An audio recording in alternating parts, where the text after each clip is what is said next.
Holla my peeps, and welcome back to Fandom Quest. I'm so sorry for not posting in such a long time, but I am back with a theory video on Five Nights at Freddy's because it is Five Nights at Freddy's 1 birthday. Today, very excited for that. So I'm going to be doing a theory on the Five Nights at Freddy's timeline. A quick summary of what I'm going to be doing with my theory videos. I will be doing them scientifically in that these are just theories. Anything that I'm going to be making series, and anything that I say after I make a video that seems to contradict what's said in the video is probably just me revising my theory. So each video will be a new take on the theory. Each video will be me developing my opinion on the series. So let's just get into the timeline. So first I'd like to just say what order I want them to be in. Then I'm going to go into what each of the video games has in it that I find significant to my timeline. And then I will tell you the story of Five Nights at Freddy's sequentially all the way through.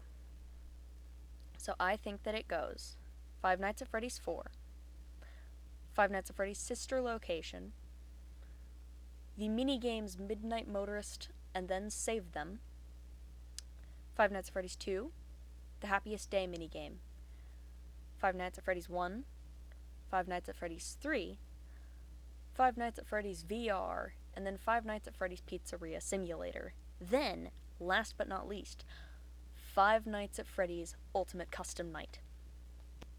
First, we'll be talking about 4. We know that there's the crying child. We know that he was seeing flashes of being in a hospital with flowers. And we know that the cause of this was because his brother put his head into the mouth of the Golden Freddy animatronic, which killed him. So he's dead now. The purple guy worked at this establishment. He saw what happened. This drove him insane.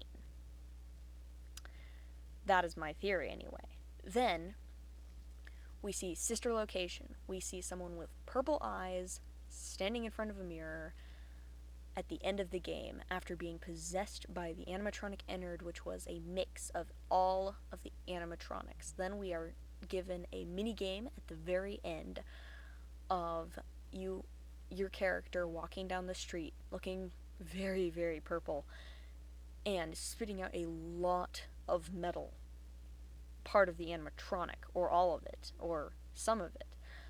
So we see all this going on. Then we go into Midnight Motorist, which is a game in which you are driving very fast and very erratically down a freeway, going into a side road into the backwoods. You go to this place called Junior's, which is a very stereotypical bar name. I believe it is a bar. I think it is a bar because your character, I believe, is the teenage boy from Five Nights at Freddy's 4, the brother of the crying child. He went to the bar because he is very, very depressed after the death of his brother, which is highly understandable. His behavior makes sense. Driving around very recklessly, going out and trying to get drinks, then just going home really, really late at night. It all makes sense. So then, he's told to go home and he knows why. I think that that is a bartender telling him to please leave. Because, yeah, the bouncer would definitely get rid of a minor from that kind of an establishment. So then he leaves. He goes home. His mom, I believe, is who is sitting on that couch because the colors match the colors of the outfit and her from the soap opera in Sister Location. So I think that it's him and his mom living together, having run away from the purple guy after he went crazy trying to bring his son back to life and instead killing their only daughter. Then you go outside and you see large, very strangely shaped footprints, coming out of a broken window, going into the woods. You say, "Oh, he's gone to that place again." Then you go to the side of the house and you realize that there's a lot of trash cans out there. Now you may think that that is just some trash cans sitting by the house, but why would they add such a minute detail? Why would they add that? Why would Scott Cawthon add trash cans to the side of the house when he could have just really easily not added trash cans to the side? He didn't add trash cans in other places, so why did he add them there? I think it was a trash night. I think that's a significant detail. It's raining and it's a trash night. You go into the Save Them minigame. It's raining. It's a trash night because you see them by the dumpster. Purple guy, someone with an animatronic literally living inside them, probably would make their footprints a little bit irregular trying to get an animatronic to squeeze into your skeleton. Then you see the girl go outside, get killed by the purple guy, and be dumped by the trash cans. You see the puppet go out and try to save her, and in the process, becoming one of the possessed animatronics. What I believe to be the second possessed animatronic so far, because Baby was definitely possessed, this one was definitely possessed, but all the other ones seemed to lack self-awareness. Then we go into Five Nights at Freddy's 2, in which you are sitting in a room full of a bunch of security animatronics trying to find the murderer of this child who was not found, but who was dumped off by the dumpsters. Then, all of a sudden, a toy chica comes, bites you. Now here's the thing, in Pizzeria Simulator, Toy Chica has a couple of ending quotes for after she kills you in the game. She says, "I was the first," and she says, "I bet you wonder what happened to my beak." She has no beak. And she wasn't the first animatronic to exist, and she wasn't the first animatronic to be possessed. In fact, I don't believe she ever was possessed. Which leads me to believe that she was the first one to bite a person, the first one to get the idea of taking revenge on the purple guy, the first one to successfully kill someone. That being the Bite of 87. You are playing as the Bite of 87 victim. You got yourself a lobotomy, and she got herself a facelift. So then we go to the Happiest Day minigame, and the souls of the children are allowed into the animatronics by the puppet. They are given bodies. All of them, all of the souls that had been taken away from all of the children, including Afton's own son, the crying child. Therefore, they go to take revenge, just like everybody else has been doing, on the purple guy. They chase him into the back room. He goes into a bunny suit. He gets spring-locked, and thus he becomes Springtrap. Now he is a very angry Ennard inside of a very angry and scared Afton inside of a very, very, very rusty spring-lock suit. Thus we get into Five Nights at Freddy's 1, in which you are playing at a different restaurant entirely, and you have finally met the 4 main animatronics who were just recently possessed by the children's souls, and are now out for blood, because they didn't get enough from that bloodbath in the back room. Wasn't enough to satisfy their souls. Their souls did not rest, sadly. Then we go into Five Nights at Freddy's 3, in which we find that after years and years and years, the establishment has been taken over by a spook house company, and they found Springtrap and fixed him up a little bit. And it's like, oh no, this is not good. You brought him back, you fools. This was not the most foolish decision done with Springtrap. I will be talking about that soon. So you fight Springtrap in this, and then you see all of the mini games with all of the characters that will eventually appear in Ultimate Custom Night, and I will explain that later. And then you go into FNAF VR. It says they were making repairs and fiddling with all of these animatronics in that game. Five Nights at Freddy's VR, they used code from the animatronics. Now, in the game, in the game Five Nights at Freddy's 3, everything burns down. It burns down, so Springtrap is dead, right?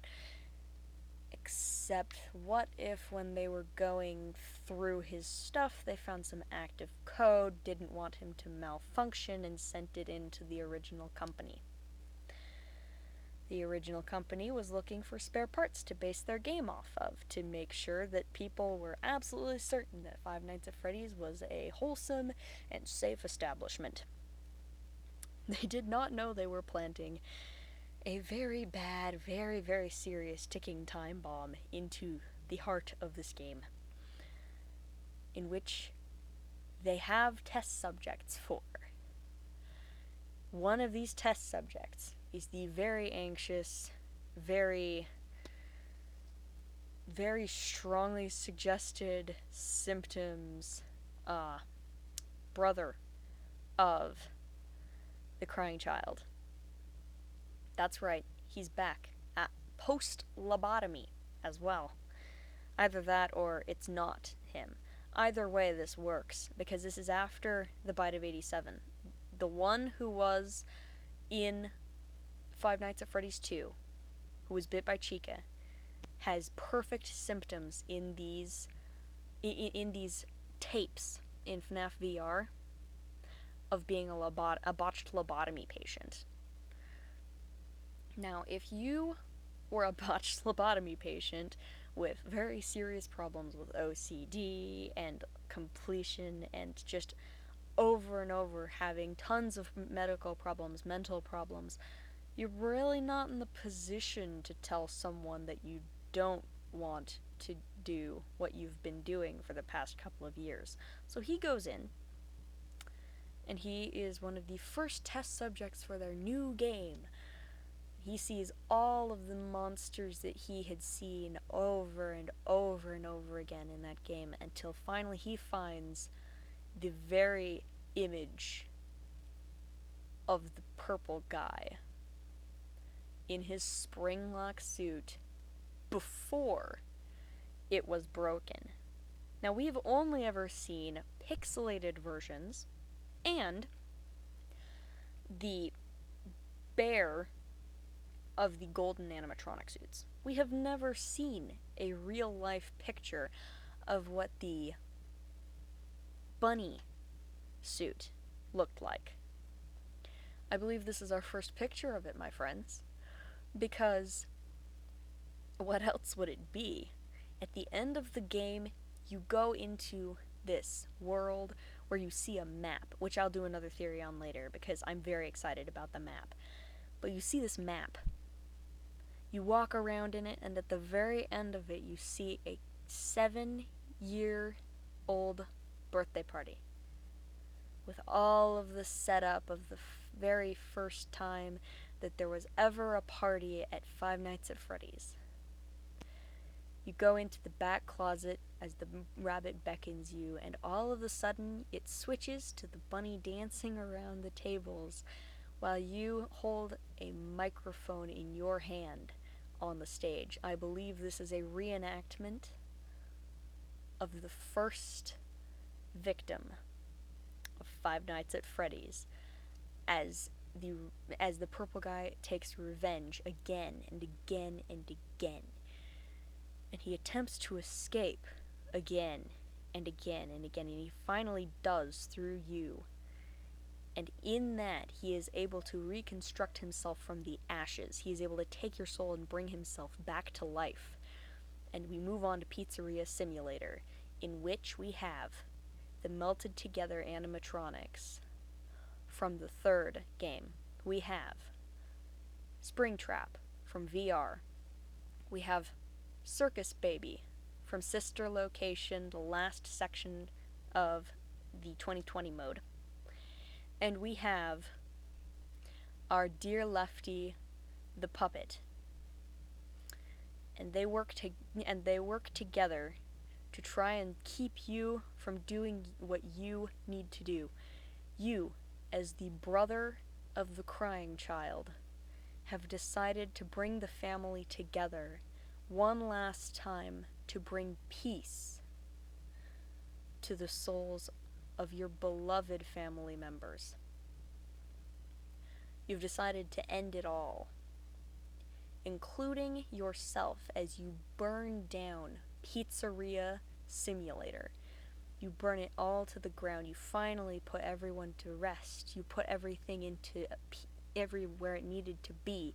You brought the family back together. But one soul refuses to rest, the one your father should not have killed.